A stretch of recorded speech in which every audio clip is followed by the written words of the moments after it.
ठीक है सर।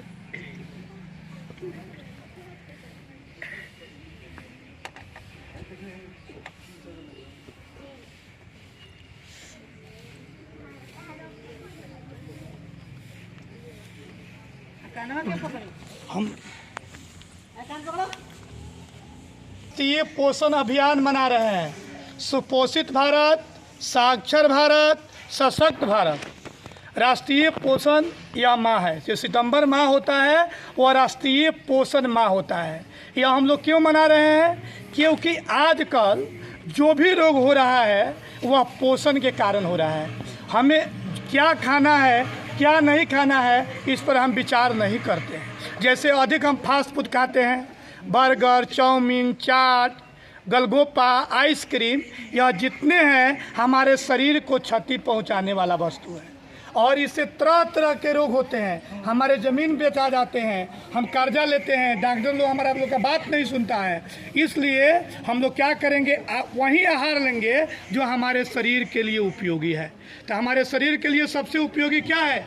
जैसे हरी पत्तीदार सब्जी, हरा सब्जी, दाल, सोयाबीन, आलू, परवल, सेव, लौकी, पलाकी। अभी हम लोग के यहाँ जो जितना सस्ता है उतना ही उसमें गुणवत्ता भरा हुआ है। जैसे आंवला, आंवला खूब महंगा होगा, खूब महंगा होगा तो 20 रुपये के 1 केजी होगा। 1 केजी आंवला में हम 5 दिन जूस पियेंगे और रोज चटनी खाएंगे।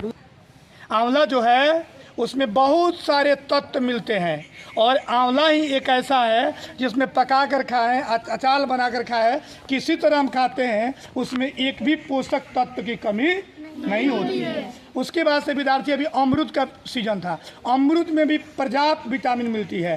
खीरा है, ककड़ी है, सलाद नित्य खाना है, ठीक है। और यह संकल्प लेना है कि हम फास्ट फूड का हमेशा के लिए परित्याग करेंगे। हम वही आहार करेंगे जो मेरे लिए उपयोगी है, ताकि मैं स्वस्थ रहूँगा, निरोग रहूँगा, तो अध्ययन करूँगा, साक्षर बनूँगा और भारत माता के नाम को और जागृत करूँगा और भारत माता के लिए हम लोग कार्य करेंगे और भारत देश का एक हम सुयोग्य नागरिक बनेंगे। कब बनेंगे? जब हम स्वस्थ रहेंगे।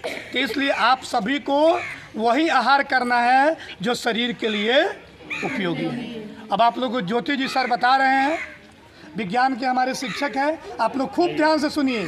और सभी कोई यहाँ उपस्थित हुए हैं राष्ट्रीय पोषण पखवाड़ा मनाने के लिए। यह जो कार्यक्रम है यह हमारे बिहार सरकार का एक बहुत ही जो है अच्छा कार्यक्रम है। इसकी शुरुआत जो है देखिए और सारे जगहों से भी हो सकती है, लेकिन विद्यालय स्तर पर इसको इसलिए किया जाता है कि जो छोटे बच्चे हैं, जैसे आप देखे होइएगा 1 क्लास, 2 क्लास, 3 क्लास या और भी आंगनबाड़ी केंद्रों पे भी जो और भी बहुत छोटे बच्चे हैं, बचपन से ही जब उनको जो पोषण युक्त खाना नहीं मिल पाता है वो कुपोषण के शिकार हो जाते हैं। कुपोषण का मतलब है, कु मतलब खराब, आप पोषण का मतलब उसमें बताए थे कि जो हमारे भोजन में जो जरूरी पोषक तत्व हैं, कार्बोहाइड्रेट, प्रोटीन, वसा, विटामिन, खनिज लवण, ये समुचित मात्रा में उपलब्ध ना हो तो वैसी स्थिति जो है वह कुपोषण कहलाती। और कुपोषण के कारण बहुत तरह की बीमारियों से छोटे छोटे बच्चे जो है सफ़र करते हैं। देखिए, अगर आपको बचपन से ही, शुरू से ही पोषण युक्त भोजन मिलेगा तो क्या होगा कि आपका जो शरीर का इम्यूनिटी है, जिसको इम्यून सिस्टम बोलते हैं, रोग से लड़ने की क्षमता वह मजबूत है। आप लोग देखे थे 2-3 साल 4 साल पहले जब 2020-21 में कोरोना आया था, कोरोना में कितने सारे लोग जो है उससे प्रभावित हुए, मर भी गए। लेकिन बहुत सारे लोगों को हो सकता है हुआ भी होगा, लेकिन उनको उससे खास फर्क नहीं पड़ा। क्यों नहीं पड़ा? क्योंकि उनका इम्यून सिस्टम मजबूत था, वो उस वायरस से लड़ गया। तो आप अपने इम्यून सिस्टम को मजबूत कैसे बना सकते हैं? यही पोषक तत्वों को समुचित मात्रा में लेते हैं। ऐसे तो पोषक तत्वों की सूची काफ़ी लंबी चौड़ी है, काफ़ी लंबी चौड़ी सूची है, जैसे आपको बताए थे। फिर भी कुछ ऐसे चीज़ है जिनको आप निश्चित रूप से हर बच्चे को शामिल करना है, ठीक है। तो सबसे पहले आप देखिए, पढ़े हैं आप लोग कि ऊर्जा का सबसे मुख्य स्रोत जिससे हम लोग को सबसे ज़्यादा ऊर्जा मिलती है, 2 है। कौन कौन? कार्बोहाइड्रेट और वसा। सामने रखा हुआ है, यहाँ पे देख रहे हैं आप, चावल कार्बोहाइड्रेट का बहुत बड़ा सोर्स। आप देखिएगा भात खाते हैं तो लगता है हाँ पेट में शांति हो रहा है। हम लोग कभी भी चावल और रोटी पेट भर खाते हैं ही नहीं? कभी सब्जी पेट भर खाते हैं? दाल पेट भर खाते हैं? नहीं। ये हम लोग को सबसे ज़्यादा जो है ये एनर्जी देती है। और साथ साथ ये आपके बगल में जो देख रहे हैं ये क्या है, तेल, वसा मिलता है इसमें। क्या मिलता है? वसा मिलता है। जितना भी तेल, घी वाला, मक्खन वाला चीज़ आप लोग खाते हैं वह सब वसा देता है। तो कार्बोहाइड्रेट और वसा से हम लोग क्या मिल गया? ऊर्जा मिल गया। क्या मिल गया? ऊर्जा। उसके बाद आइए जो शरीर के वृद्धि के लिए सबसे जरूरी, देखिए आप लोग छोटे बच्चे हैं, सबसे महत्वपूर्ण शरीर का वृद्धि और विकास इसी उम्र में होता है। तो वृद्धि और विकास के लिए जो सबसे जरूरी चीज़ है वह है प्रोटीन। क्या है विद्यार्थी? प्रोटीन। तो प्रोटीन हम लोग कौन कौन सा चीज़ ले लें जिससे हम लोग को प्रोटीन मिलता है? दाल। देखिए सामने है दाल। दाल निश्चित रूप से हम लोग को सेवन करना चाहिए। और एक और सस्ता चीज़ जो प्रोटीन का एकदम किंग है, प्रोटीन एकदम सस्ता चीज़ है सब्जी में, देखिए ये क्या है? सोयाबीन। देख रहे हैं ना आप लोग?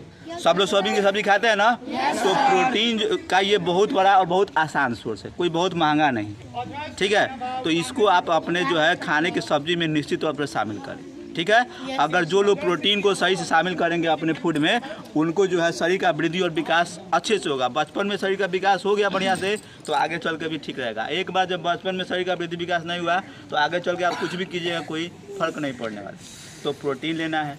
इसके अलावा एक जो कंप्लीट पैकेज है दूध है, दूध को क्या कहा गया है? Complete package. क्या कहा गया विद्यार्थी? Complete package. ये जो है सर्वोच्च आहार है, इसको पीने से आपको लगभग सारे पोषक तत्व। आप देखिएगा दूध का पैकेट खरीद के लाइएगा, उस पर लिखा रहता है कार्बोहाइड्रेट, फैट, प्रोटीन। देखिएगा उसका पैकेट पर लिखा रहता है, ठीक है?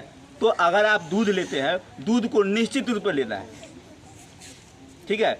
आप दूध को जो है हर दिन अपने खाने में, खासकर ज़्यादातर लोग शाम में खाते हैं, रोटी के साथ खाते हैं, तो आप जैसे भी लेते हो या अगर नहीं खाते हैं तो अलग से पीते हैं, जैसे भी हो, लेकिन दूध को अपने खाने में ज़रूर शामिल करना है, ठीक? एक और चीज़ जो सस्ता